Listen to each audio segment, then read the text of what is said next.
আজকে আলোচনা করব যে এই হৃদরোগ বা হার্টের রোগের কারণ কি। অনেকেই এটা মনে করেন যে আমি তো মোটা নই, অর্থাৎ আমার ওবেসিটি নেই, আমার চেহারা তো ঠিকই আছে, ওয়েট ঠিক আছে, তবু আমার কেন হৃদরোগ হচ্ছে।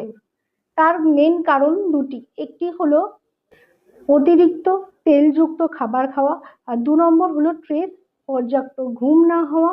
এই কারণেও কিন্তু আপনার হৃদরোগের ঝুঁকি বাড়তে পারে। অর্থাৎ হৃদরোগের সাথে কিন্তু ওবেসিটির কোনো সম্পর্ক নেই।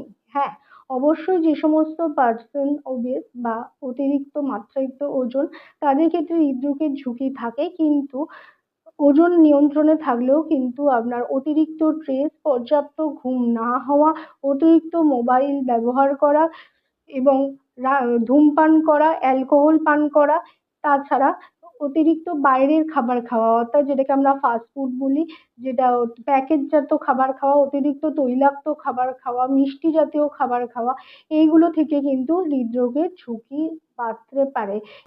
মানে এই হৃদরোগের সঙ্গে কিন্তু ওজন বেশি বা কমের কোনো সম্পর্ক নেই। আমি যে পয়েন্টগুলো বললাম, এই পয়েন্টগুলো যদি আপনার সাথে মিলে যায়, তাহলে কিন্তু আপনার ক্ষেত্রেও হৃদরোগের ঝুঁকি থাকতে পারে।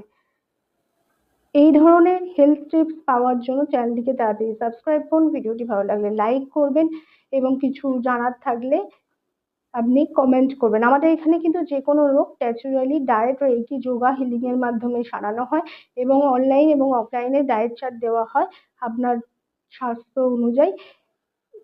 আপনি চাইলে স্ক্রিনে দেওয়া নাম্বারে আমাদের সাথে যোগাযোগ করতে পারেন। নমস্কার।